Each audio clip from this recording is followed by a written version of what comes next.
Whoa! Now Are we live?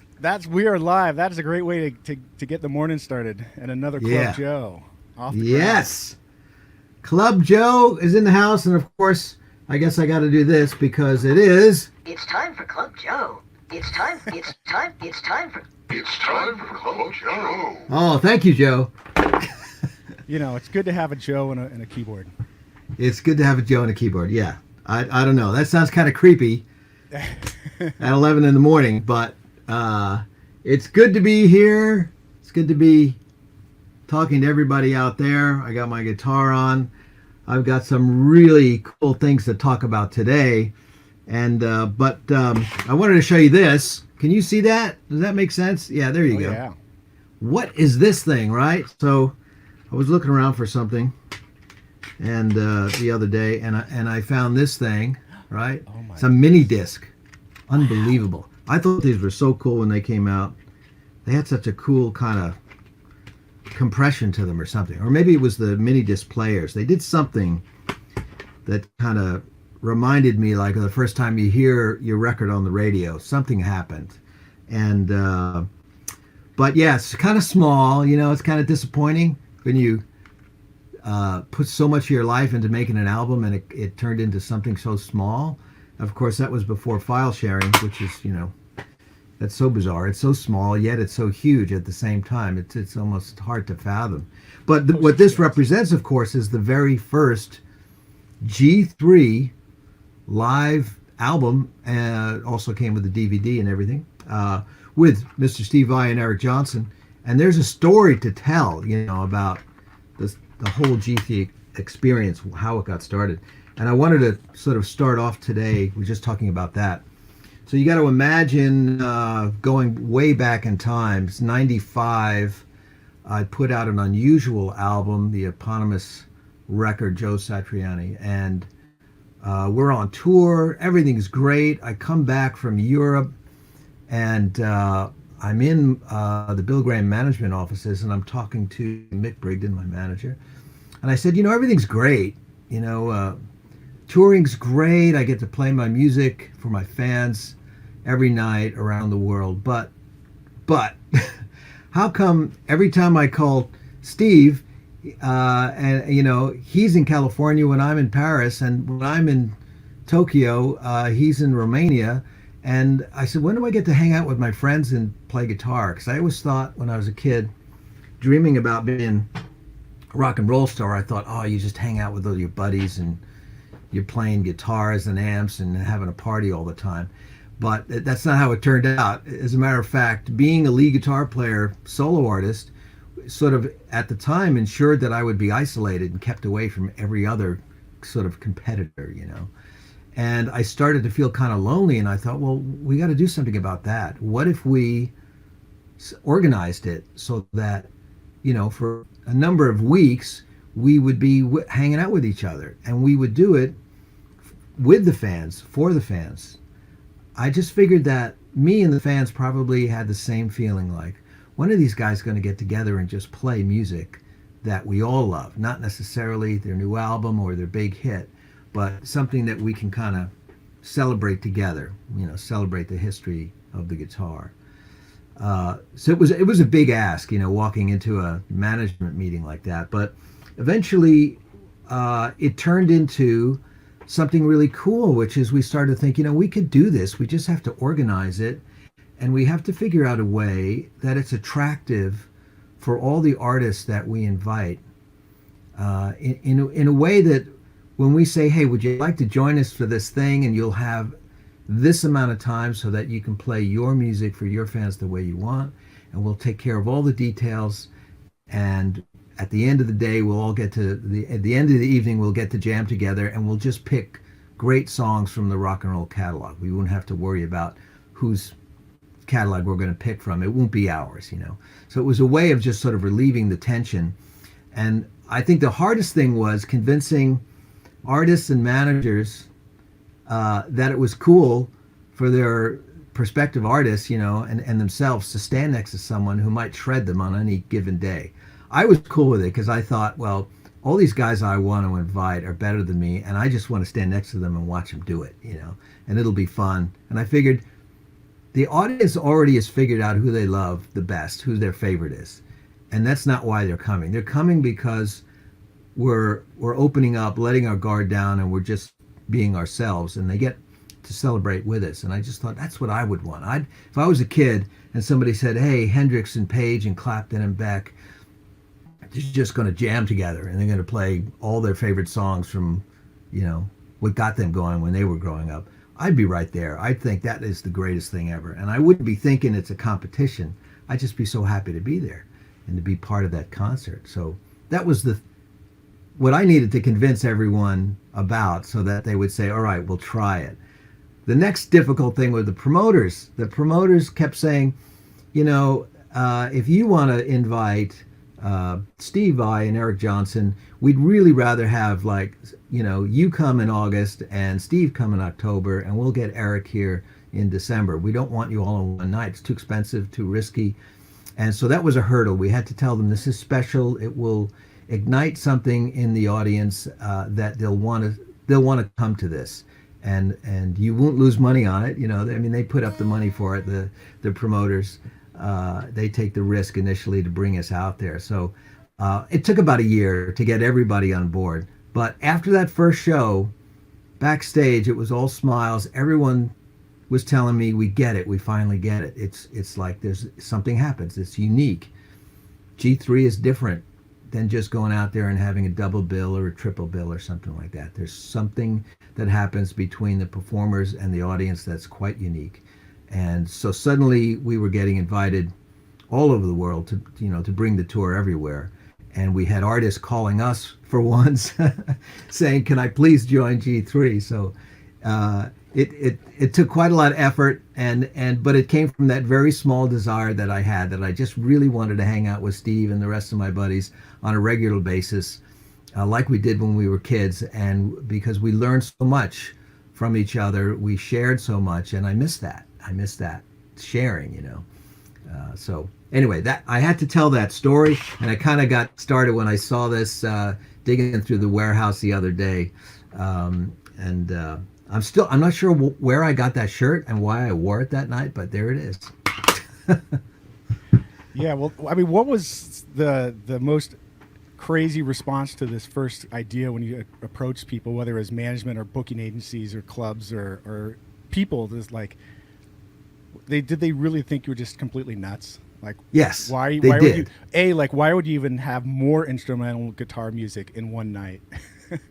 You know, what were some of the things that people said about that? I don't think that we ever got any feedback like that.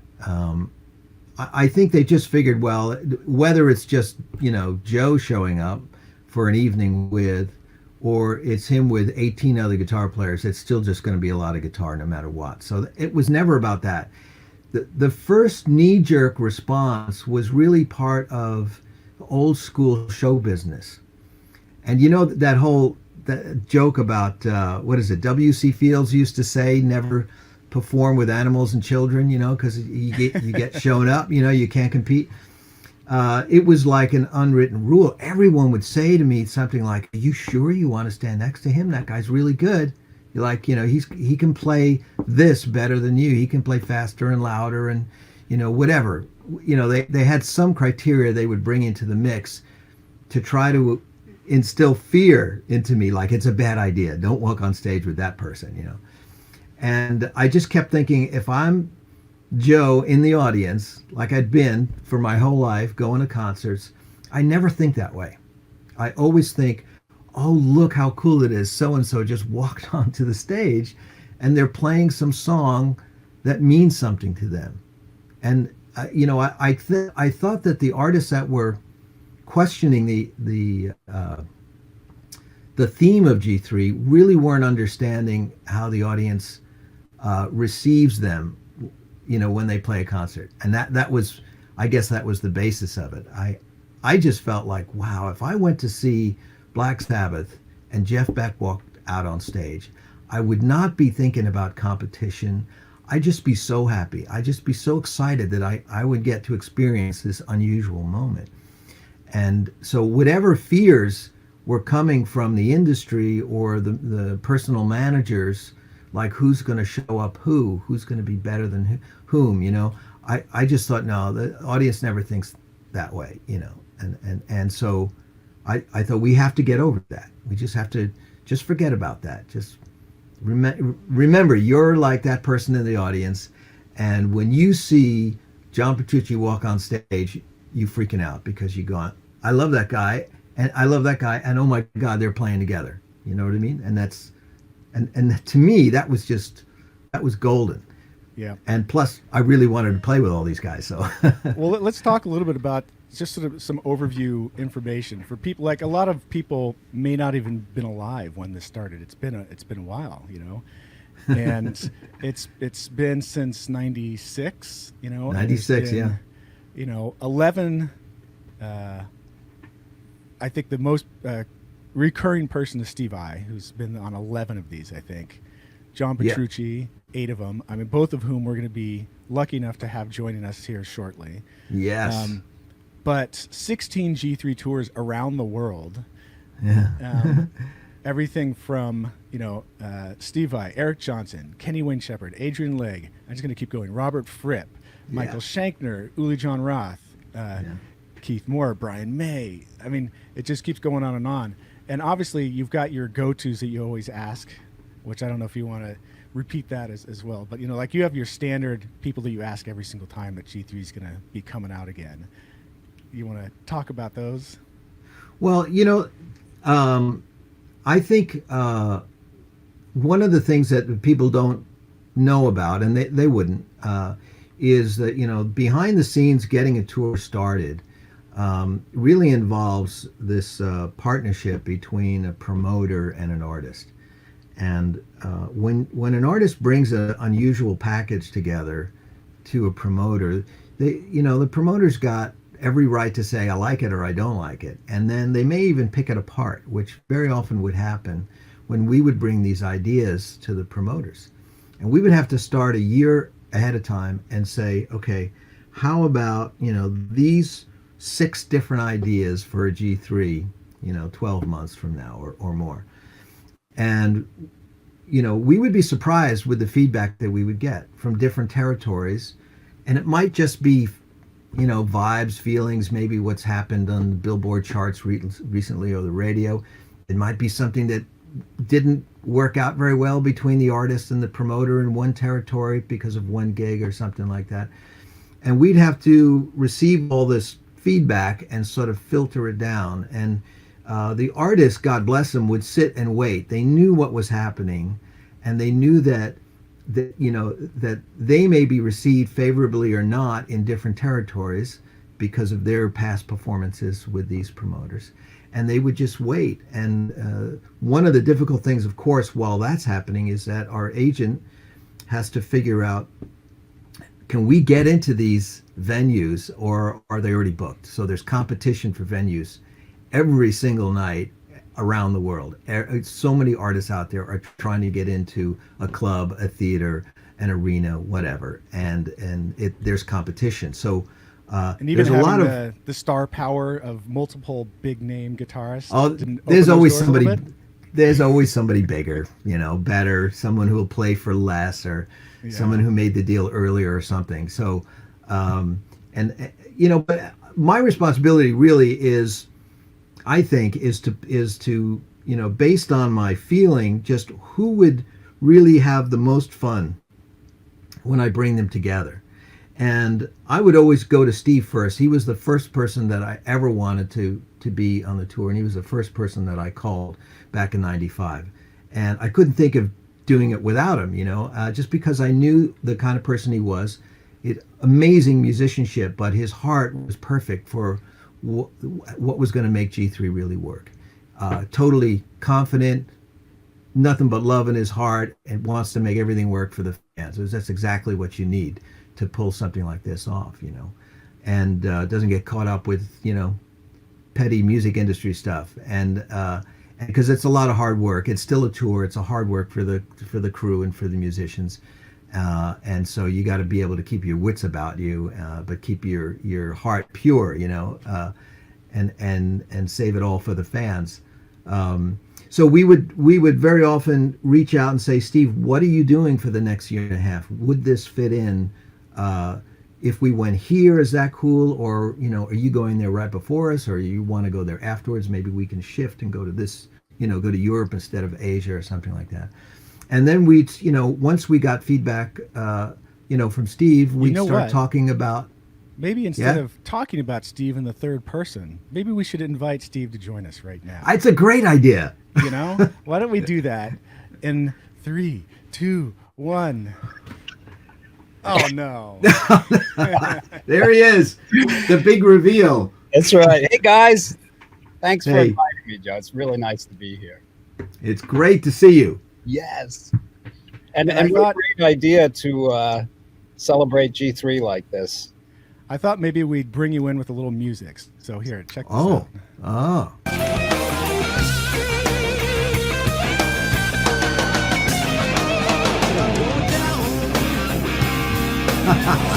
Yeah. I still love that shirt. Now this was interesting because, again, instrumental guitar music, but there's some singing going on by both of you guys, right? Yes. Yeah. Well, the difference is that Steve can actually sing. As I used to tell them, I'm sort of like comic relief. Yeah, but if you notice, the notes I'm singing are the notes I'm playing. So Clever. And so this, of course, is from the first G3 with you, Steve, and Eric. Mm-hmm. And maybe just for you coming in, tell us a little bit about what it was like when you did sort of get that first call from Joe and decided to do it, and then realized it was going to be with Eric as well. Well, it's always. You got to kick back a little bit to the fact that Joe and I, grew up in the same town, went to the same school.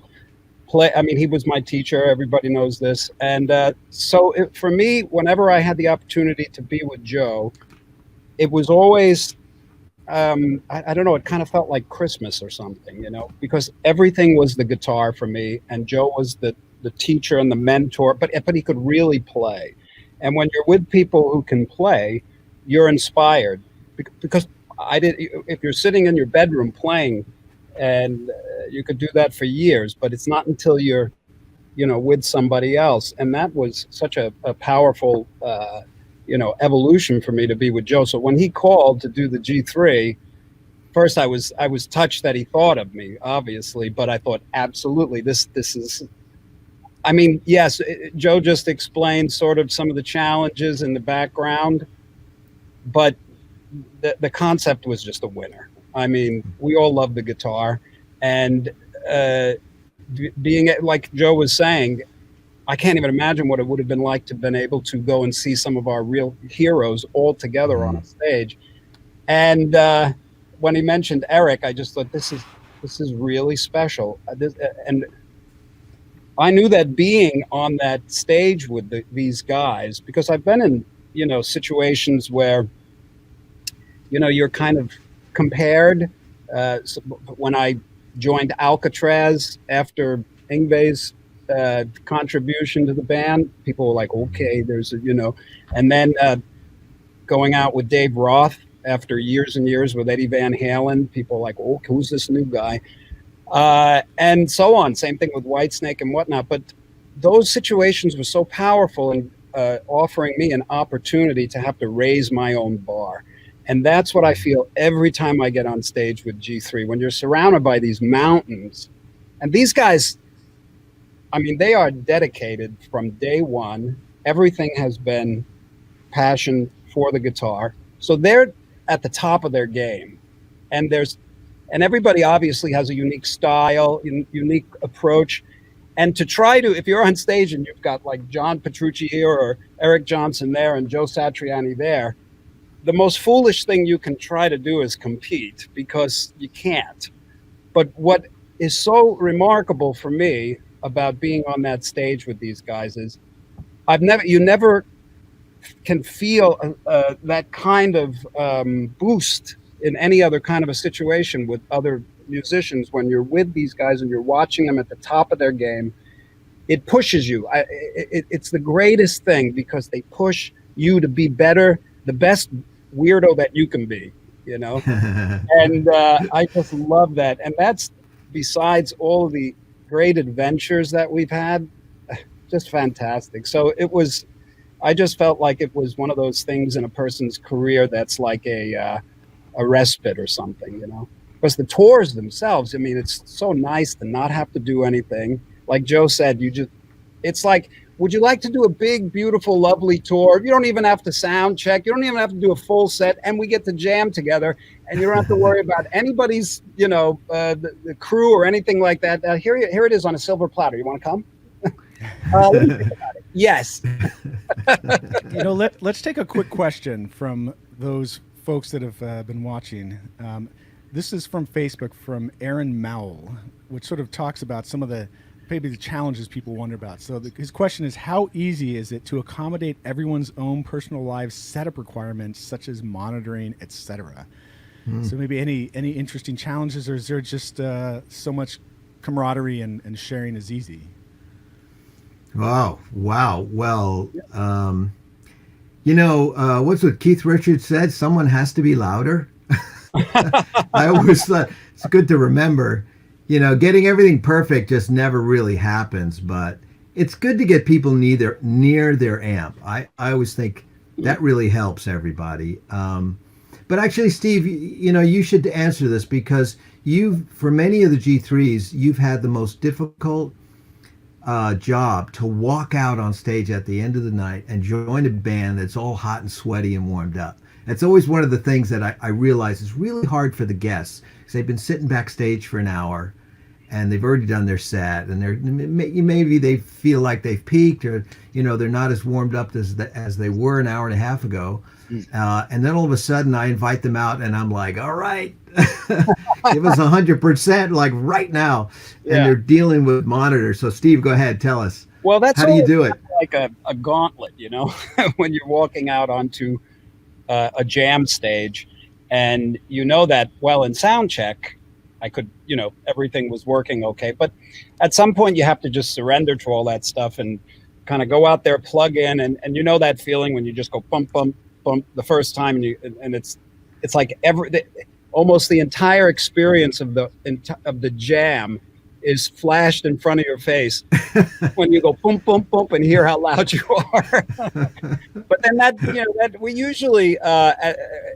usually find our footing, you know, like even a few inches here and there can, you know, change the way that you're perceiving yourself and the others. And, you know, we kind of have, through the years, have figured out ways of navigating that. And sometimes there's a sweet spot. Sometimes you just get out there and it's like, for some reason, I am the loudest thing in the world right now. You know, and if you can adjust it, you know, or whatever, but usually we find the blend, you know? Yeah, it's true. And then sometimes you literally just have to remember, like, if I walk over to that corner, I'll hear myself. So I'll hang out for the visual part of the show here, but when I really have to deliver some music, I've got to walk over there so I can hear what I'm doing. And then sometimes those nights where you can't hear one note you're playing, you know, just you're by the cymbal or you're by the whatever, and you're just going, la, la, la, la, la. I know that must be someplace. Yeah, you're going, it looks good. It looks good. It must sound good. Yeah, throw some shakes now.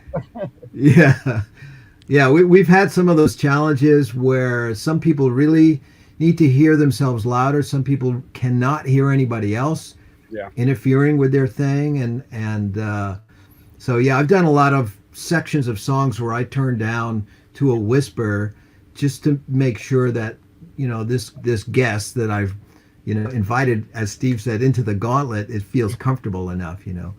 And those few seconds when they walk on stage, I mean, they probably feel like they go on for a minute, And I'm always there saying, take your time. Let me know when you're totally comfortable that, your amp's working, your guitar's working, because every once in a while it doesn't.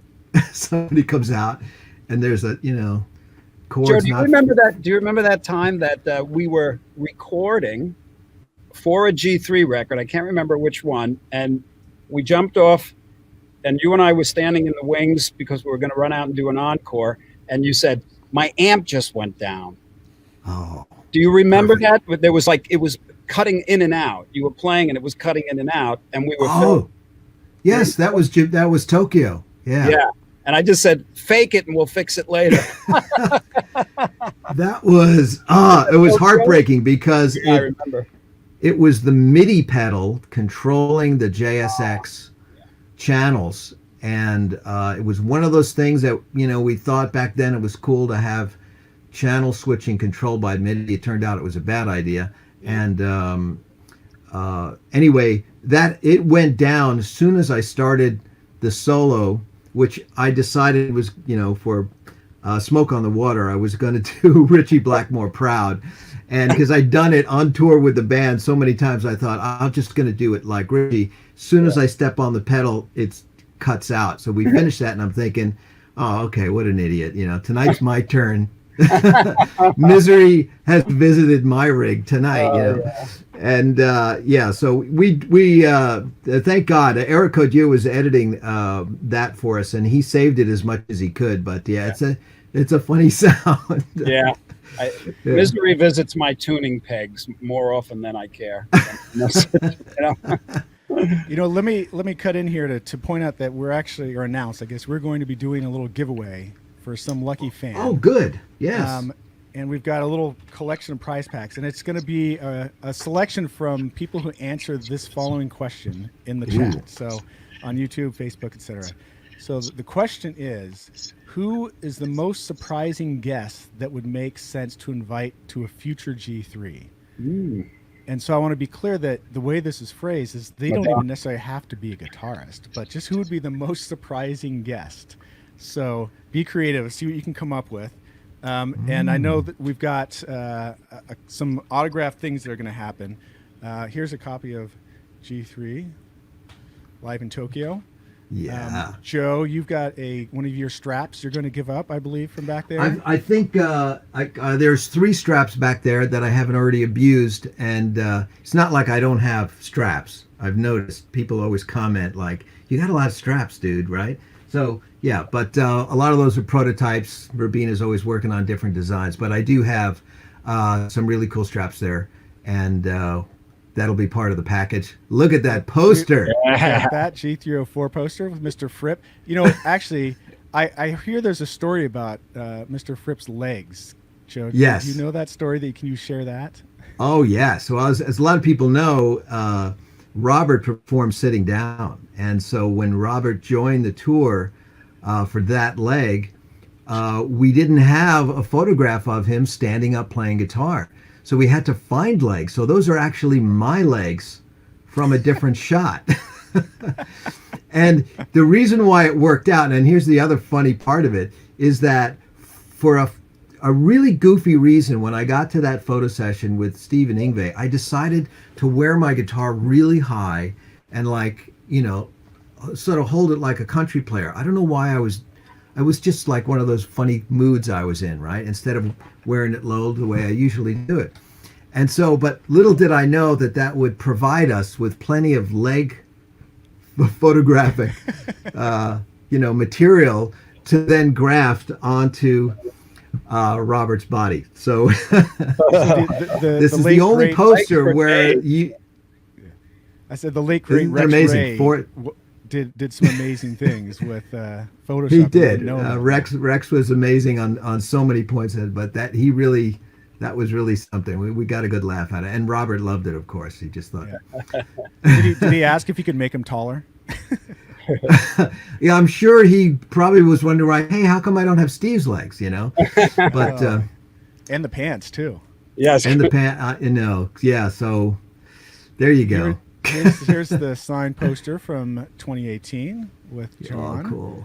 Yeah. Nice. So, very cool. I have a really great G3 or Steve and Joe photo.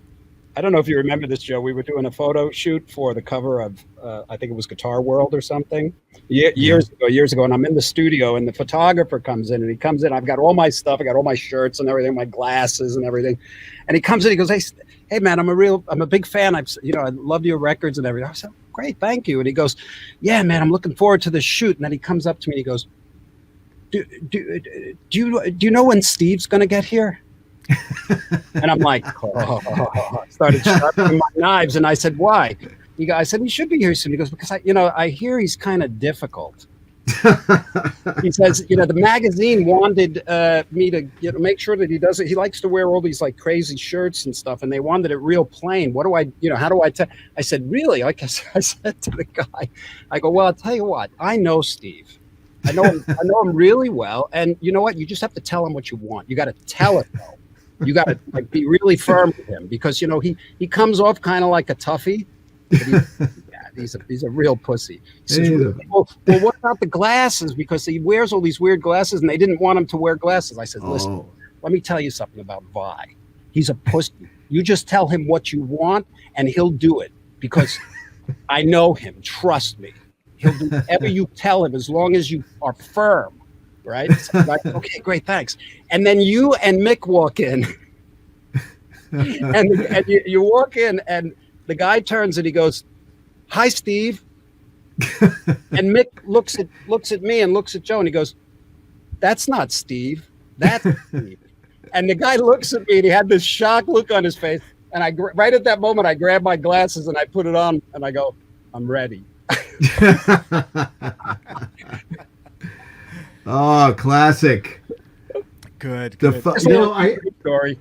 I came across this. Now, this is from the book.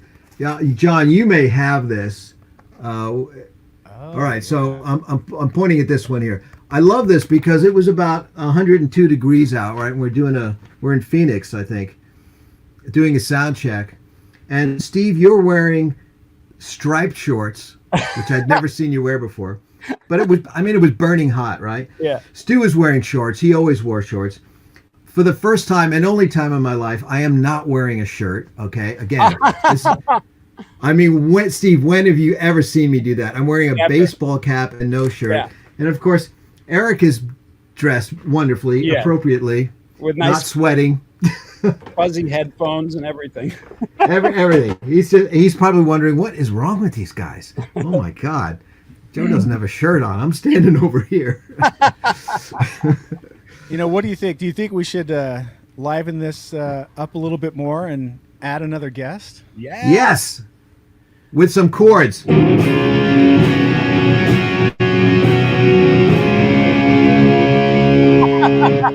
Yes. There he is. Hey, guys. Hey, John. This is my prized possession. You remember this, guys? Oh, yes. Yes. Oh, yeah. So Steve, at the end of the first G3, you gifted Joe and I, and you had one for yourself. We each had a little guy, a little statue. Oh, and you still got it. Still got it, which I thought was like the nicest thing. Made me feel very warm inside. And here he is. I still have mine. I see it 10 times a day. It's right on my bureau. Love this. That's such a great memory. Yeah. How you doing, guys? Good. So I'm going to start off here with another question. We got to answer some questions from the fans. Oh yeah. This is from YouTube. This is from Marcelo Javier Maza Luparia. That's a great name. If I pronounced it right, I hope so. And this is a question for all three of you. If you could own or steal one song from the other two, what would it be and why? Which song would make you say, "Damn, I wish I wrote that"? We have to only pick one? Wow. Yeah. You can pick as many as you want, but we only have a certain amount of time on this program. Can I go first? You're our newest addition to the show, so you go for Yes. Oh boy. Well, first of all, Joe, thanks for inviting me. And it's great to have you. Thank you. Yeah, I really miss you guys, man. Yes. Same here. Yeah. But so this is fun. It's a fun way to get together. But man, these guys have so many amazing songs that I've ripped off. I mean, that I've was influenced by. Joe's Always is like one of my favorite songs ever Thank written. you. Yeah, ever. My wife, Rain and I's wedding song. Just love it. So Wonderful. beautiful. If I had written that, who knows what my career would be like. And Steve, every time I hear "For the Love of God," I want to cry and burn my guitar at the same time. So, yeah. So just a couple. But you guys are the masters. So there's so many to pick No. from. Thank you. I'll tell you one thing, John, is that what I've learned in watching these two guys play is that I could never play any of their songs, so it would be pointless for me to steal one of them because I can't play them. And I mean, it's part of the thrill of being out on a G3 tour is you get to stand on the side of the stage, and it doesn't get old at night after night. You know, it does not. My heart just starts beating like really fast, and I'm watching, and sometimes I have to go. I got to go back to the dressing room and like warm up because this is freaking me out. Yeah, these guys are too good, and it's so exciting, and you want to be a part of it, but then you got to like recenter yourself. So yeah, I don't think there's one song that I could actually pull off as well as you, so I'm not going to steal any of them. Well, that's what it gets to Neither what you am said I. at the top, Joe, where you said that when the idea of doing this sort of an event and tour, a lot of people are like, oh, well, aren't you nervous about standing up there with all these other great players? And I think what you just said is interesting, and maybe you guys can talk about it for a moment about how is it inspiring to be playing with people at this level who not only are great musicians and performers, but also great people. What does that do for your own career, almost in a sense? Well, it's probably different for everybody. For me, first of all, I don't know if I ever said this, Joe, but I have to credit you with the start of my solo career. I didn't have a solo career before G3 at all, to speak of at all. Yeah, I was just in Dream Theater, and that was my thing. And I was actually in the middle of recording a record, 6 Degrees of Inner Turbulence, I believe. And I got the call, and I was like, G3 was this incredibly iconic event that only the elite could be a part of. I was like, wait, they're calling me? What are you talking about? Like, what? That can't be real. And and so I had to kind of decide. It's obviously not something you say no to, but I had to decide, how am I going to do this? What am I going to do? Like karaoke, Dream Theater? I had no solo career. And so, I had to write some music in order to be able to do the tour. And those Amazing. songs, and that became my first solo album. Yeah, and Wow. so and that was the beginning, and that's when I discovered all the things that you guys probably knew so well about being a solo artist. I was like, wait, my gear costs how much to ship to Australia? wait, I have to pay for that? Wait, the drummer gets paid? I have to pay him money. Wait, what? Surprise. And I've said this before, for me, it was both unbelievably inspiring and also terrifying because, I'm not going to make this sound like we have such an age gap, but whatever it is was enough for me to look up to you guys as my heroes. I was so influenced by you that when we do those jams, and I might have said this to you guys before, I was so worried that you were going to like flag all the licks I stole, and I would go. As we're trading, I would hear you guys do like the licks, and I was like, "Shit, they're gonna know." And so I was going through this menu of what not to do because they'll pick it up. Anyway, that was my experience. Oh, that's I funny. don't, So much I didn't fun. did any of your riffs because I can't. If I could, I don't think that's some people. Yeah. It's a But- wonderful thing, actually, when you're standing in the line, the G3 line, right? And we have this rule where stage left starts the solos, when we're trading solos. It inevitably happens that I'm the last one to do the solo. I start to listen to the first guy and I go, oh, damn, I thought that was something I might do. Okay. And then the next guy comes, he plays, and I go, damn. Yeah, I guess I won't play with my tongue. I mean, what, right, exactly.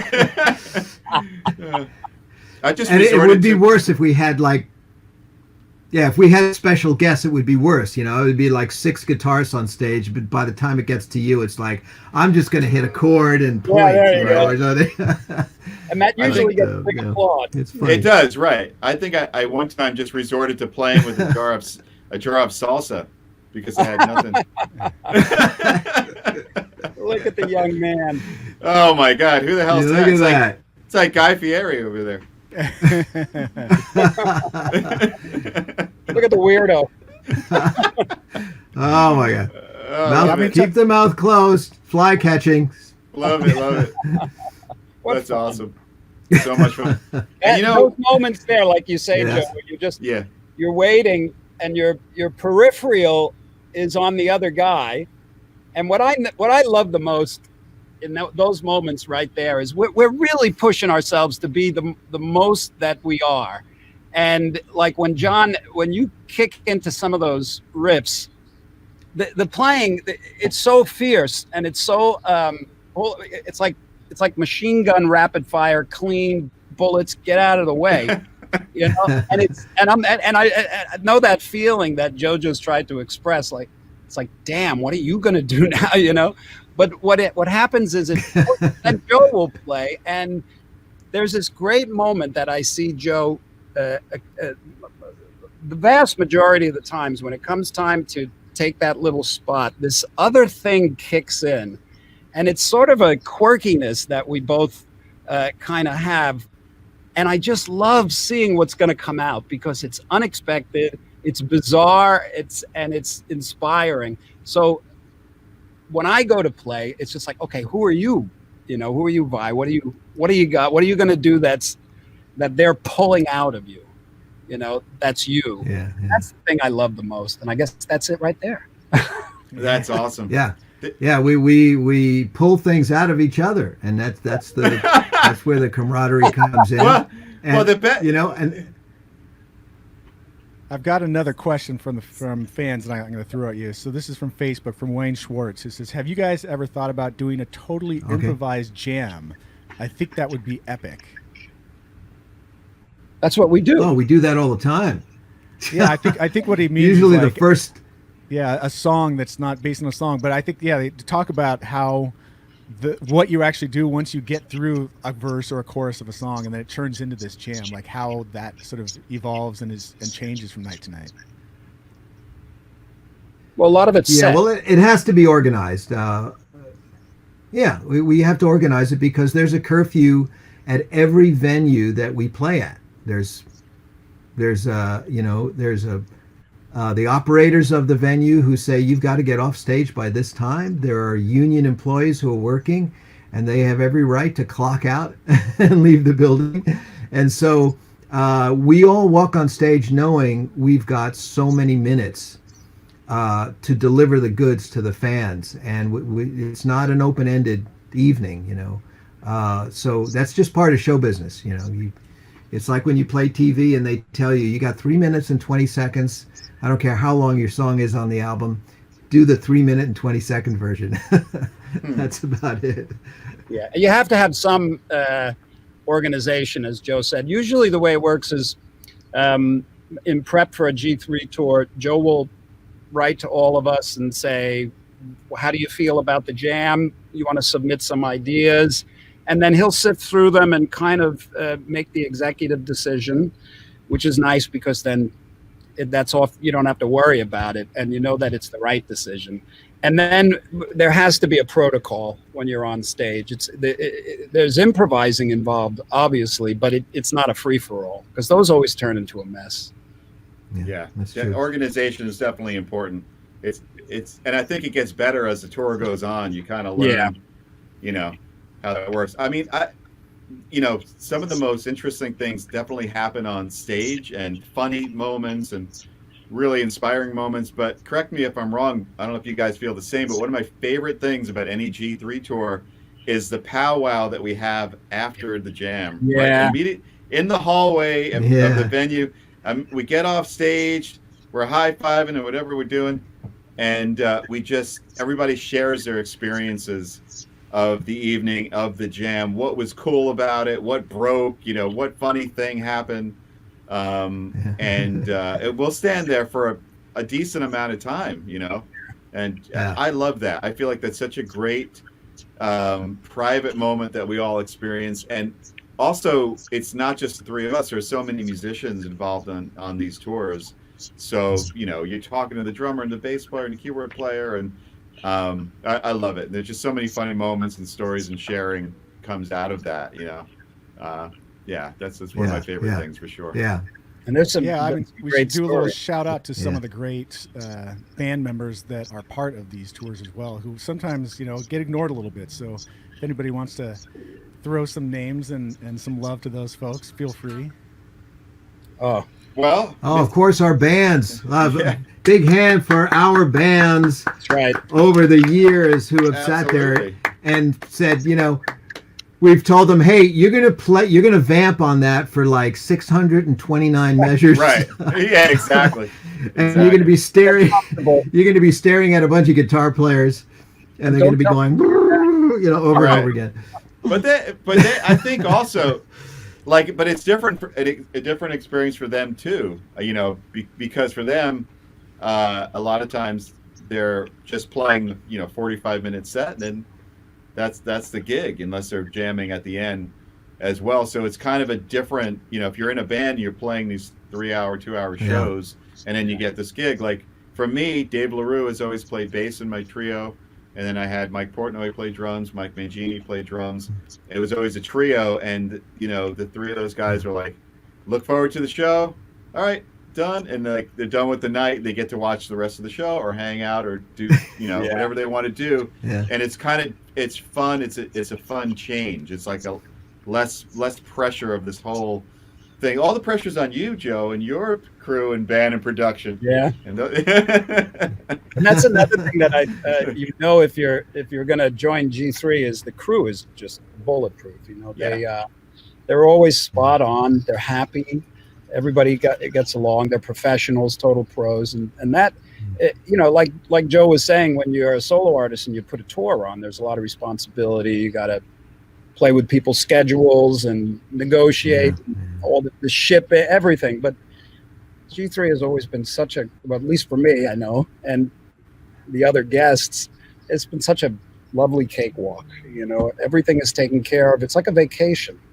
Right. Yeah, that's right. It is. It's like That's a- And then amazing. we get to go to these amazing places all around the world, in Australia and Japan and Europe and the U.S. It's great. Yeah. How do you And, feel, Joe? Is it like a vacation for you? No, but it's thrilling. I mean, I said it at the beginning of our broadcast. That what I was missing, back in '95 was completely fulfilled by this camaraderie when it would happen on stage every night. And as John said, we walk off stage and we're asking each other, how'd you do that? I love that. Will you show me that? And we would, sometimes show up the next night playing the thing, that we just learned from the other guy, and it's all fun, but that's what you don't get when you're out on your own tour and you're really trying to campaign, let's say, a new album. It's a very different kind of a stress, I guess you might say, or a job in a way. And so if you're the solo artist like myself, it's a little bit more lonely. It's a beautiful experience, but you're not sharing as much. You're really just focusing on being able to embody, in my case, stories with melody and solos, and be that person in the center of the stage. So it's a great relief for me, and it's very exciting to just step aside and have these other really dynamic performers come and take over the stage. I know they can do it. I see them do it all the time when I'm in the audience. But it's great to be right next to them, because you kind of bask in their glory. You know what I mean?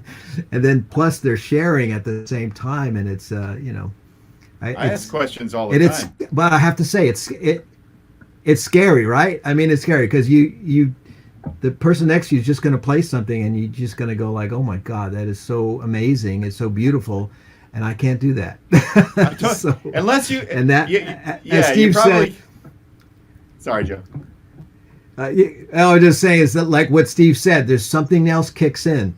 As soon as after that split second where you're going, oh my God, I can't believe what that guy just played.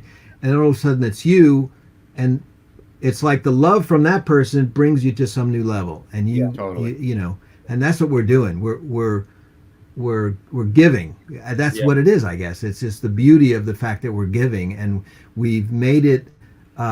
We've organized it, and we've all shaken hands and said, look, we're going to go out there and we're going to give and put out and share, and that's what it's all about, and we're going to celebrate, you know. So yeah, it's scary, it's a lot of work, but I don't know if there's anything more fun. All right, and the audience too, they get to see three guys, you know, at the top of their game, pushing each other to raise their own bars for them. You know, it's fantastic. Yeah. Yeah, And, you know, they pick up on that. They do. And when you ask questions, you know, you watching the other players, and 9 times out of 10, you won't be able to play what they're playing. But it's good to ask, because every once in a while you learn something you could play. Like Joe, I didn't know how you were going. Remember that when you showed me that one? Yes. Like, hey, you got to let the other note ring and then just pluck the others. And it was this thing you do, you know, in your playing. And I was like, why does it sound like a harmonica when he did? What am I doing wrong? And it reminded me of when I was like 13 years old trying to learn a solo and I didn't know what a bend was. You know? Don't you remember that time, John? Oh, when I said, John, how do you do that?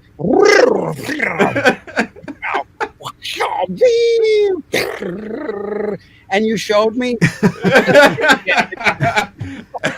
I think it was the other way around, Steve. That's the way I remember.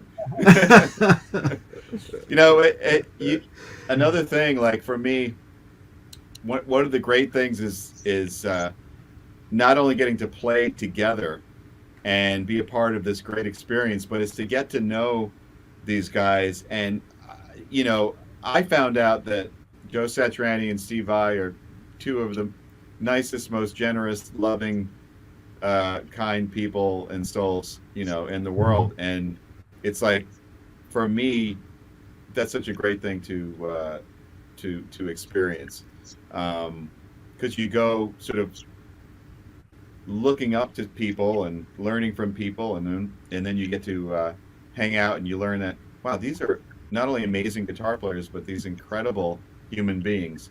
And I think walking away with that and getting to be friends and know each other is really special as well. I know that's all like sappy, but it's truer than true, you know? Thank you, Truer John. than That's true. Absolutely. Thank you. That's beautiful. I'll never forget when I showed up in South America with my rig, and it was with Eric Johnson, Joe, and the rig came in. It was it was the first show day, so there was no time for anything, and my amp was broken, the tubes were blown out, and I didn't even meet Eric yet, and he's back in my amp with a flashlight. Yeah, I think we could fix that, and he's like changing tubes, and I'm like, hey, Eric, I'm John. You know, it's just like you said the word before, the camaraderie. It's unbelievable. Can't express that enough. You're one of the easiest, if not the easiest, most charming, fun guy to tour with. It's like that. You know, I discovered long ago that a tour is not worth it if it doesn't matter how much, records or gigs or the size or money or anything like that. It's not worth it if somebody in the entourage or the band is just an unhappy, miserable person, because it casts a shadow on a piece of your life. Because at the end of the day, that's what a tour is. It's like a piece of your life. And one of the things that I discovered looking back, because going through all of those amazing career experience, and especially the G3, when you're in it, or at least for me, there was, am I delivering okay? Am I on time? Am my sound okay? You got all these concerns and everything. And when I look back at all that now, what I discover is that the real payoff in it all is the people you meet along the way and the bonds you make with them. through it all, because that's what you really remembered. The jamming and all is fantastic, but if you're on tour with guys that are just comfortable in their skin, happy people, it just makes such an incredible life experience. And that's the thing that I take away most whenever I reflect on G3 tours. It's like every day I feel more appreciation for every one of them and the experiences, Yeah. Awesome, Steve. That's true. We've done some tours with unhappy people, and you just don't want to do it again. Yeah, it's true. These Well, you said it. You realize how much time, especially if you're a hardworking touring musician. They're not. It's not just a part of your life where you put your life on hold. It is your life during those moments. So it's like you don't want to. You want to be around people that love to do what they do and are cool. You don't want to be around miserable, people. You're right, because then that brings down the quality of your life experience as well. So G3 has always been incredible. And credit to you, Joe, and your organization, from how you described earlier the inception of the idea and the challenges. And Steve, I'm sure you'll agree. You kind of said it before, but it runs like a well-oiled machine. There's a lot of pieces. There's 3 different artists with their buses and managers and crew, and you make it. You and Mick and your organization make it happen. Any guitarist that gets an opportunity to tour with G3, it's a behind the scenes. It's a total class act. Yep. Seriously. Absolutely. Yeah. Yep. I wonder, we always get asked, are we going to do another G3? Who do we want on a G3? And I always turn it around to the fans. I say, you tell me, who do you want to see? How would you like to see us make the G3 experience evolve? And I know, John, we were talking about putting this out there to see the mood of the fans out there today, because it's 2020 now. It's a different scene out there, and I'm so interested in seeing what the fans are thinking about in terms of a clever, unique G3s that would challenge all of us, especially like John and Steve, those of us who've done quite a few of these. We're always looking for a new and exciting player. So who are they thinking of? Well, what a perfect segue. I was just about to read some of the names that have come in for our contest. So I'm going to just wrap. Excellent, great. And if you guys have reactions to any of them, just pipe up. So we've got, and a lot of them will be expected, but Buckethead, Nita Strauss, Billy Gibbons, Kirk Hammett, Nigel Kennedy, Vito Bratta, Jean-Luc Ponty. Like, that's an interesting one. Steve Howe. Jean-Luc Ponty, violinist. Yeah. Was Steve Howe, Rob Scallon, Glenn Hughes, Kiko Loureiro, David Gilmour, Angus Young, Jimmy Page, Greg Howe again. I can't write these down as fast as you're saying them. I'm just sitting here. No, they're saved. Don't worry, Joe. Here. We've got them saved. George Benson, Robin Ford. That's right. Yo-Yo really? Okay, Soma. so because I got Post-it notes here. We're testing your writing. You gotta write small. Speed writing. Tobin Abassi, I know. Marty Friedman, Speed Kim writing. Mitchell, Not Diesel even. Zappa, Neil Sean, Tom Marty's Morello. played with us. Yeah, so has Neil. Well, Neil's guested a lot, certainly. Tom Morello, Peter Neil Frampton. has guested. Oh, Yeah. it'd be great if Frampton was still playing and could do that. Alex Lifeson, Jacob Collier. Oh, that's an interesting one. John Frusciante, Mike Stern, Andy Timmons, Guthrie Govan, of course, who was part of the Aristocrats G3. He's Eddie Van yes, right. Halen, Pliny. Who? What was that name? Pliny. Plenty would be great. Yeah. And that was apparently. I think we're looking at a G33. Yeah. Yeah. The There's only one quickest- problem.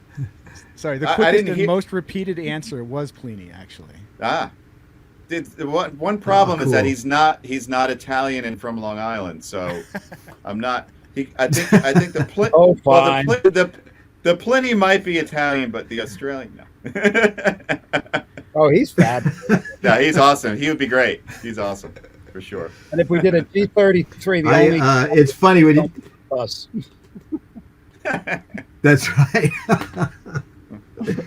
all of these names that I've tried to write down, absolutely to every player, it gets me very excited just thinking about like, oh, that would be so cool if I could get that one and that one together, and just to mix and match, and yeah, there's not enough time, right? So one of the things you can do is you can do what Steve did, which is start your own, which you did with Generation X. Generation X, yeah. That, Steve, you started that. How many people was that? Was that 7 when you started, or 6? 5. You started at 5. Okay. Yeah, it was. The idea was always 5.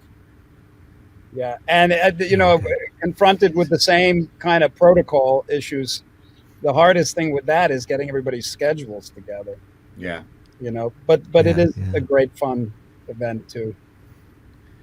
I'm lucky I I want got to go Yeah, back so- a moment to something that John had said about the comedy that sort of worked its way into these this camaraderie as well. And I'm going to share a little clip that I know you guys are familiar with. Let me bring this in here. Oh. Oh yeah, love this. Oh. Oh. Yeah, I'm not hearing the voices, but Yeah, I don't hear the audio. Oh, wait, hold on. It's just I'm it's like going to normal kick a both of your asses. That is All it. right, well, no, you gotta have the audio, otherwise You it have makes to have no the audio. sense. Yes, I'm sorry. Hold on. Yeah. Here we go. I tell you what, but one of my favorite things. Wrap 'em around your necks. Oh, I will rip out your heart and feed it to the dragons. Anytime, buddy. Anytime. Anytime you like, boy. Is there a nail bar around here You anywhere? got the problem with the nails, Steve? yeah. Yeah, I got the problem. Yeah, I had them done about a week ago, but they're all cracked and they're peeling. And, I had mine done this yeah. morning. Only this Oh, morning. yeah. Done. Yeah, it's nice place downtown. Yeah. Nice people. So how much? $40 for purple sparkle. Purple Yeah, sparkle. purple sparkle. It's a very nice Man, color, isn't it? that's Yeah, really it's, nice. I Yeah. got the tonic. I got a clutch bag that'll set those nails out for treat. Yeah. Do it one more time. I didn't quite Hey, see watch it. my fingers.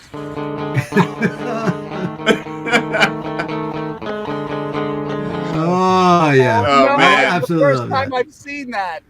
Oh, Oh, oh That- my God. it is a really beautiful, long, comedic tour de force. I reached out to the guy when he first posted it, and I said, "I love this. We want to like release it, like we want Right. to, but he never responded, and so I was Oh. able to copy it, but I don't know actually who did it, but that leaves me in stitches. I mean, Oh, it's- every time it never gets I old. absolutely love that. Yeah, it's It never gets old. it's Hey, pretty does good. the screen sharing work if I hit it? Does the what? The share screen? Yes, yeah, you can do that if you like. If you want audio though, it has to be in a Chrome. No, tab. I You just can want do to show visual. you a great picture. Yeah, go for it. I used I started quoting it on the last tour. Oh, that's awesome. Oh yeah. That gives What? you a little bit of How- a flavor of that hijinks. That's amazing. Entirely my fault. I brought a box of gnarled up teeth on one of the G3s. That was Australia, right? Is that? Yeah, I so- think yeah, that's what it something like was. that. And I just let everybody pick your favorite Yeah. teeth, and yeah. So Hey, yeah, Jack, there were I'm some gonna take really. 1 minute. Okay, I'm just gonna run to the restroom. Continue. You know, Continue. Joe, Uh, Joe, you mentioned Yeah. before the difficulty about waiting backstage to jam while you guys are all warmed up and everything. Yeah. Sometimes some interesting things happen while you're waiting backstage. Oh really? Yeah. I feel Which- like a story's coming on, John. Oh yes, there is a story, and the story is me waiting backstage in my dressing room. Joe's doing his set. I know which song, the last couple songs I'm listening, and I'm hanging out with Raina in the dressing room, and all of a sudden we hear what sounds like a raccoon in the walls or something. I believe this was in Philly. And it's like, what the hell is that? Like, sounds like there's an animal in the walls. And the dressing room had a drop ceiling, and all of a sudden, directly above us, it was like a human hatching from an egg. Like a foot came through the ceiling, and then a hand, and then a full person fell out of the ceiling, like practically on the two of us. You know, The I had one that guitars dropped into there. the jam. Yeah, he wanted to drop in for the jam, and we didn't really get too hurt. Some of the drop ceiling stuff scratched my arm, you know. So grabbed the guy by like the shirt. I was, you know, furious. I was freaking out. Like, what the hell is going on? Walked him You don't want John downstairs. Petrucci to grab you by. I was like, this is not happening. That's right. You He's know, going to it- take your heart out and send it to the dragons. Right, exactly. Yeah, Yeah. First I ripped his heart out. I fed it to the dragons, and then I brought him downstairs. And but I went on stage, and I had like bandages on my arms and everything for the jam. And somehow the news got to you, Joe. I don't know how. Like, just word spread fast, and you're like, you know, kind of mouthing like, "Are you okay?" Like, what? You know, the whole joke was, "Oh, I heard you brought the roof down or whatever." I mean, how many times has someone fallen through the ceiling into a dressing room on top of a performer right before they're going to go on? I mean, come on. But the show went on, the jam went on. Right, blood and all. I remember once we were just about to walk on stage. Do you remember this, Joe, when something weird happened to your hand and it like blew up and became red? Oh my Yes. That was the We were in Prague, and Al Wow. Di Meola was the guest. right. And so we were doing a G3, and right in the middle of the song, my hand just decided, you know, to do something weird. I think I was doing like a lot of this, like, you know, where I just grabbing it and putting a little bit, maybe too much emotion into it, just forgetting like I have to play something after I do that, you know, which Right. would have been smart. And I guess I pulled something, and then the whole hand and thumb, it was all red. It was looked really strange. Like I thought, is it going to fall off next? Like, Oh what my happens God. after this? That's horrible. Yeah, so I was playing the rest of the jam. I'm playing Yeah. just with hanging my thumb out, and it was very interesting, especially, you know, because Al Di Meola is there playing, and he's playing phenomenal. And I'm just sort of trying to figure out, how can I get through this jam playing two notes every measure? You Wow. know? Oh my God, that's scary. But it was so bizarre looking because it was almost as if there was like there was an egg under your hand, and it Yeah. was completely like blue and red. And I'm like, what is that? And how are you going to play? And what about tomorrow night? You know? Yeah, yeah. No, But it went away, right? it did. Apparently, you know, something got stressed, and you know, capillaries, blood vessels burst. But I could move it and I could play. I just had to be very careful. No stupid, you know, posing while playing a note. I just figure out another way to do that, Joe. Wow. And then I kept thinking, okay, I got 9 more. Yeah. Right. Got to get through That's the always tour. like the you know, the killer. You know? 35 more shows, 9 fingers. You know, Oh, sorry. So speaking of good stories with John, there was a story that Mick told me about that I thought maybe you could someone could tell, which had something to do with the huge entrance, John, that you'd make. It'd be like some dramatic music, whether it's Star Wars or Lord of the Rings. Yeah. And Mick and Joe, and I think it was Jeff Campitelli maybe, had acquired some robes, and you want to tell that story, Joe? That. Yeah, well, that was Mexico City, right? I think. Yes. Yeah. It was and, October 2012. Yeah, Mexico we just City. okay. So we were just loving that dramatic introduction that John and the band would make. It was just so inspiring, you know. And so we thought, well, you know, we need some visuals here, you know. And every once in a while, you get to that point in the show where someone wants to do a prank of some kind. But everyone's respectful, so you got to figure, well, how can we do a prank that doesn't throw the guy off? Because, you know, there's a lot of notes going on. You don't want to screw up the performance. So we just all basically came out, I think the whole band and Mick and everybody, we just all came out with these robes on holding candles. And we just sort of came out and became part of the music. and John had to deal with it somehow. That was awesome. It was great. It was I thought he's going to have to hire us because people need to see this every night. Oh, totally. It brought like this massive production value to the show. It was so theatrical. It was awesome. Yeah. Did my you God. think that some crazed fanatics, fans had come in who were doing a black mass ritual or something and taking over the Well, stage? one They of the thought things Ghost was performing. Right, exactly. I always appreciate, moments like that because it's like somebody had to not only say, hey, wouldn't it be funny if we did this, but actually follow through. Somebody had to get the robes, make the thing. It's like, it takes a lot of work. There was, on one of the tours that Paul Gilbert, and I would end my show with Glasgow Kiss, one of my songs. And him and his band had made kilts, and they came out and they did a whole they did a whole jig or whatever in kilts. Wasn't there like a Stonehenge, a little There one was a that came down? Stonehenge, yeah. But it's like somebody had to go to the fabric store and get like the kilt material and make. It's like you guys really went through all that. But just the idea that it's not like they went out and bought kilts; they actually made the kilts. Yeah, they made them themselves. right. Yeah, then they had to learn to dance or something, That's some commitment. But, yeah. And they had to find the Stonehenge symbol. Right. Yeah. Right, exactly. Well, I wonder if they had Oh, a my problem where they wrote down they wanted inches, but they got it in feet by mistake. I know. I had it right here. It says right here. Oh Hey, no. Joe, you remember that Inches. gig we did in, oh my gosh, it was in a giant stadium. It was a festival, and it was Indonesia. Oh, It was a whole day festival, and the promoters, maybe didn't check all the right boxes because there was like an 80,000 seat venue and there was like 1,200 people. yes. Yeah. Oh and, my god. and it was an entire day affair. And the Jethro Tull was on the bill, and we Yeah. didn't have sound checks, but they had to do a sound check, and everything, obviously gets way pushed. And I do my set, and then I hear it as I'm, in the back stage. I hear Joe kicking off his set, 3 a.m. in the morning. Oh my 4. god. I think it was 4.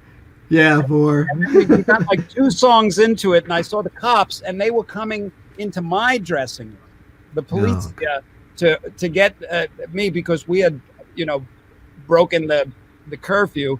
But then I heard you stop, and I look out and I see them all coming out to get you, and that was the end of the show. Oh my god. Yeah, that was Kuala Lumpur. While I think that's the only time where, military personnel with machine guns came on stage, and right before, I think we were playing Satch Boogie, and I'm looking over, and there's tour manager Galen Henson, and he's giving me funny signs, and every once in a while you see this or this, hurry Right. up, stretch it, whatever. You're But crazy. this was a new one. That one. This was this. And Yeah. I'm thinking, why is we just started? Why is Galen giving me this one, right? And but then he gives me this sign, and I'm thinking, okay, this, and then gun to the head, Oh my god. and I'm sitting there, da da da da da. I'm playing the same, and then he starts walking out on stage, and I'm thinking, all right, Galen, he's gonna join the show, but he comes over and he says something like, we're all gonna die. We got to get off the stage right now, and that's when I see all the military personnel coming on. And what I learned later was that our agent Wayne Forte had been holding them off right at the base of the stairs behind the stage for about whatever it was, 12 minutes or 10 minutes when we started the show, as much as he could. And they finally pushed him aside. And yes, as you said, somebody didn't get paid, they didn't check the right boxes, and the military showed up and they shut the whole thing down. And then we were raced out of there. I mean, we were I remember told that. you Wow. guys are going to get incarcerated unless you get back to the hotel immediately. So everyone Wow. just grabbed everything, and Good thing you took it seriously. I would have thought it was just an elaborate prank by one of you guys. I thought about that. I thought, Right? It was an Steve, elaborate prank by you. I made Right. sure it's like, is that guy holding the gun? Is that Steve I or what? I was like, Yeah, exactly. They had to go out. They had to make the guns. They had to get the uniforms. Okay. I wish I had photos of that, but I think this was that tour. But this must have been before that happened on your way out. Wow, you look like Dave. Maybe. I know. It's and I'm wearing a QuickTime Live shirt. Obviously, it was laundry day. So And I this started was- this wearing. is- I think this is Tokyo. This is with ZZ playing some drums with Steve. Oh, and you. wow. Oh, that's No, cool. that's Amsterdam. We were sound checking. Yeah, and ZZ's playing Ice Nine. Oh, that's so cool. I think that was yeah. You know that song well to tell by just how he's Oh, holding I haven't the seen sticks. that in so long. That's great. And this was an Wow. autograph. I Okay. think this was Kuala Lumpur because I can see Eric in the Oh, okay. distance there. Yeah. Isn't it amazing that instrumental guitar music could be played everywhere in the world, and you get these audiences that want to, experience three guys not only playing their own sets but jamming, trading solos. I mean, we get to do this somehow, Amen, bro. right? We've been granted the opportunity to do this and have people great. come all. I mean, that's amazing. Where people, Yeah, people come. it's a privilege. Universal, It's yeah. an unbelievable privilege. Universal language. Thank you you. know, Thank you, Joe. I mean, Yes. I think I can speak on behalf of all of the guests you've invited and all the fans that have come. It's extraordinary. It's added so much to the music community that we love, and it is such a privilege and an honor to be a part of it every time. Really. Amen is right. Right. Well said. Amen. Absolutely. You guys make it happen. You guys make it happen. So kudos to you guys. It's. I know we could sit here and talk for hours and hours about all the little things just from this, right? John was talking about this, right?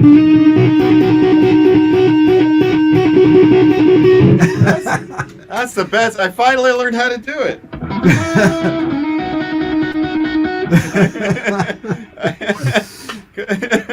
Let's see if we get Steve to do it.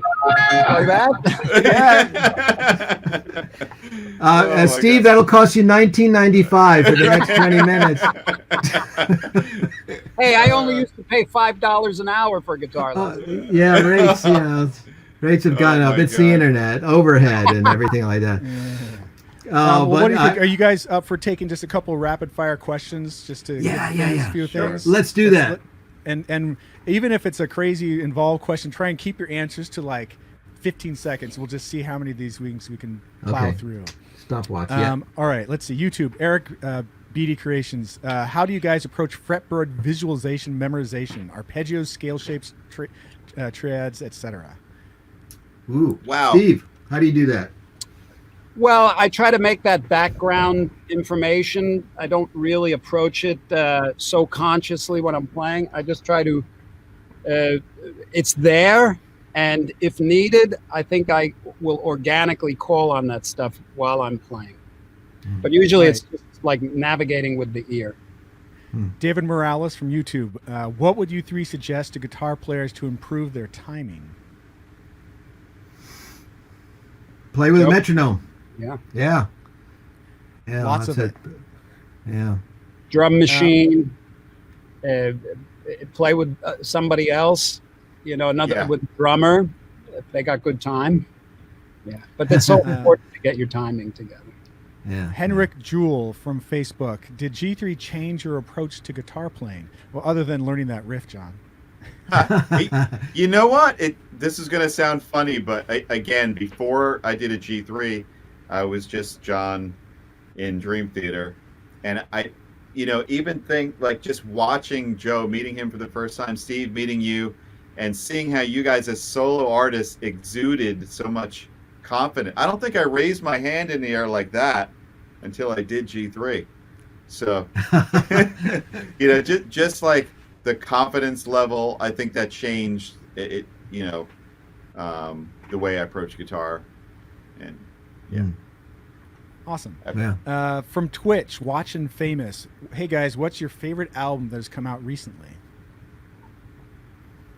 Oh, that's a good question. I almost want to go to. I want to dial up my Spotify to see what I've been doing. I don't know. Anybody hear any? To tell you the truth, there are a bunch of guys on Instagram that freak me out every morning, I get up and I think I'm going to practice for a little bit, and this there are these guys. They I'm guessing they're in their early 20s, and they make me feel like I'm some kind of sloth Right. that learned how to play guitar in some other century. And I'm so happy to see it. Every time I see it, there's a guy, I think he calls himself Fern Plants. I watch him play and I just think this person loves guitar, dedicated to music, and he's decided to work so hard on this thing and show us how it's going. And I'm on the receiving end of it, and I know I'll never play it, but I get inspired by it.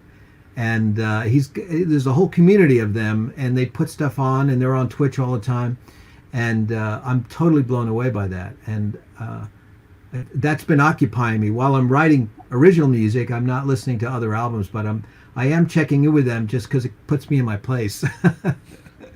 Oh yeah. You guys see this Matteo Mancuso?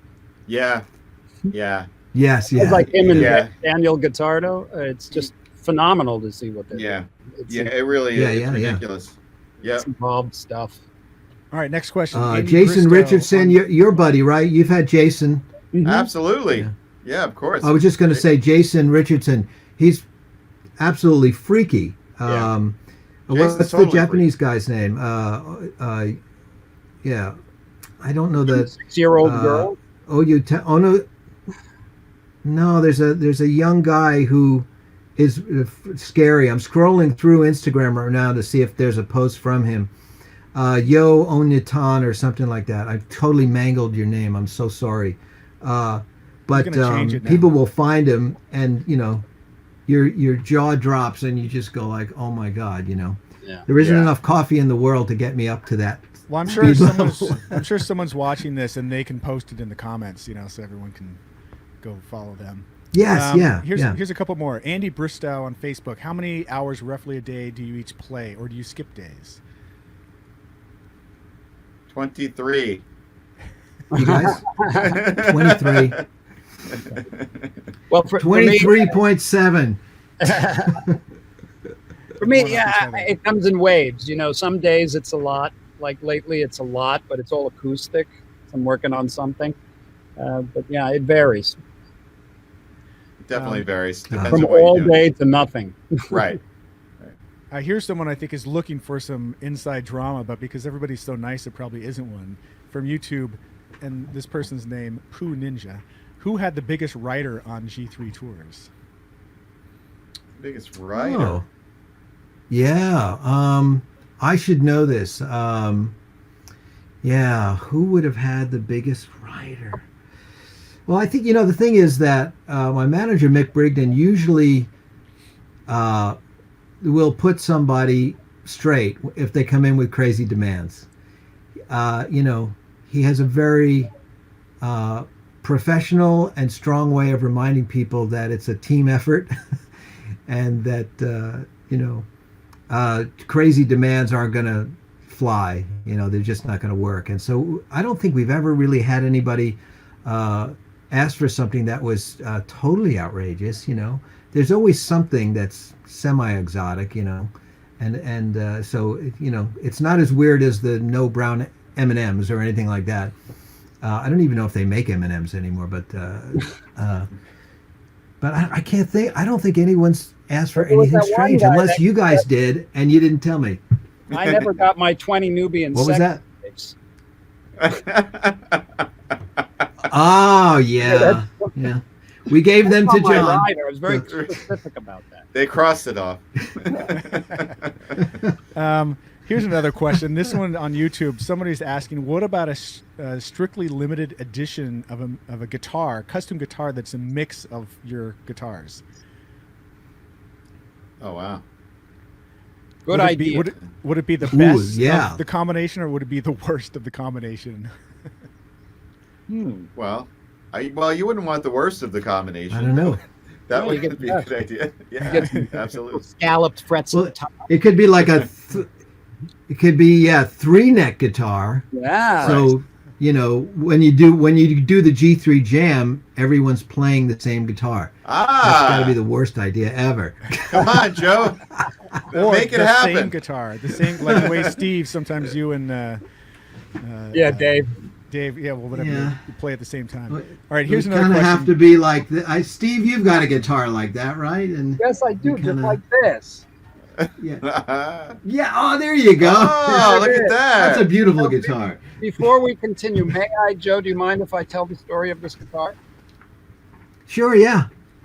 Well, I received this from Joe, and he had taken it, correct me when I go wrong or if I go wrong, you had taken it on tour for quite some time, beat the hell out of it, and then brought it home, Yeah. blowtorch to it, and then Heat gun. a heat Oh, gun. then I did that. Oh, wow. That's And this- awesome. This was 1 year ago because you did it for my birthday. That's right. Yeah. Oh my God, this is one of my most prized guitars. Oh, beautiful. It's Oh, wonderful that's to see that. amazing. And you've got a birthday coming up. Yes, I do. Saturday, I'm going to be 60. Yeah. Wow. Woo! Happy birthday, Steve. Thank you. Woo! Are you made going to it. make a 60 right. fret guitar for your birthday? Yeah. No, I'm going to make a combination of the three of ours. And you're doing a live event, right? You're going to be doing. Yeah, I'm going to have a little this Saturday, June 6th at noon on Facebook. I'm going to do a little birthday live screen. I have a stream. I have a new song I'm going to show, and I made a little video. Joe, you remember that song I sent you not too long ago where I Yes. played with my hands and stuff like that? Yeah. Cool. But yeah, so that thanks. That's Saturday. So that's pretty awesome. So for your birthday, you're giving us a gift. That's pretty Yeah. generous. That's That's amazing. amazing. All right, I've got Tune one into last that, question. everybody. Yep. And this is from, it must be from a bass player. His name is, it says Brian Beller. Have you heard of Brian him? Beller. Who Brian- could that be? Brian said, It's actually Stu Ham. oh, boy. Brian's, I asked him to send in a question if he had one. So he said, assuming you have a track or two in your catalog where you played bass yourself, if you could only pick one song that best showcased your own bass playing vibes, which one would it be? And what's your go-to bass for making demos? Oh, I'm not wow! I can tell you it's this. See, Brian knows my bass playing very well, Uh-huh. because he usually says, "You don't want me to play that, do you?" But yeah, so here's one. The reason why I love this one, it's got a really small neck on it. It's like a very strange sort of P bass with a jazz maple neck on it. 72. Got it from Jay Rosen a number of years ago. Thank you, Jay. It's really, really nice bass. And when I need the fifth string, I go out there. I got an Ibanez out there that gives me that extra string. And I think, I don't know, I was listening to If There Is No Heaven the other day, and I thought only a guitar player would think that's okay to play bass like that. That's probably, so I love playing distorted bass, and that's because I'm a twisted guitar player, but I don't know. Steve, I know you play. Oh, where's Steve? Where'd he go? I know he's went- done a disappearing trick. He's looking for a bass. Okay. Oh, right. John, do Maybe he you is. play bass sometimes on the solo records? I will demo bass myself. Yeah, to get the idea locked in. I mean, sometimes I've programmed bass, which isn't as much fun.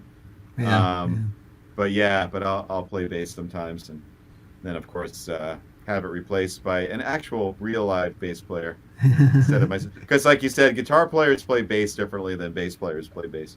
That's for Yes. sure.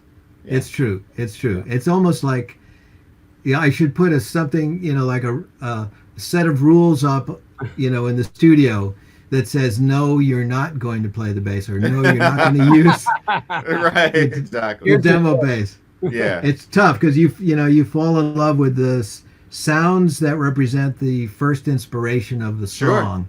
Yeah. But you need Brian Beller to go like, you got to be joking me, right? Exactly. Yeah. Same thing here, John. I'll fish through I'll make demos, but when it comes time to actually have a real bass, it's too guitaristic. But I wanted to Yes. tell you this, Joe. I didn't. didn't know you had a 72p bass. Wow, look at that. Yeah. So cool. You know who's this Wow. was? This No. is my wife Pia when she was in Vixen. Is that Oh, no right? way. Yeah, I Oh my use them God, all the that's awesome. time. They're fantastic. Yeah, they do That have a is great awesome. sound, a great feel. It's easy for a guitar player to just pick it up because of the neck size, the profile. Monster. Yeah. How cool. Awesome. So I think that we have gone plenty long. You know, let's I think it's time to wrap up. We need to choose our winner. I was thinking for the giveaway that maybe the one that struck me was the one person that said Jean-Luc Ponty. I thought that was an Okay. interesting out there, you know, idea. Right. And so we'll track their information down, and I know we've got some the little inserts for the autograph stuff. We're gonna have to mail around to make everyone sign, so it'll take a little while to get that done, but we will get that done, and maybe everyone can throw in a couple pics or something like that too, and Fantastic. spice that up.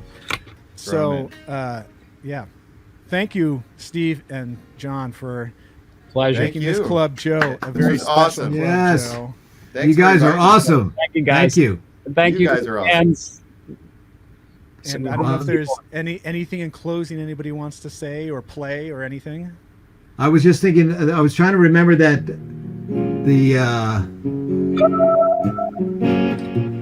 that Jean-Luc Oh, you're- Ponty song. Oh, like Enemy Yeah. Ocean or something. Yeah. Yeah. I'm sure there's a copyright problem. But I'm so happy to see you guys. It's just great to see your faces smiling. And we should just all show people what it's like at a sound check, which is we all just start playing and it sounds cacophonous. Right. So 1, 2, 3.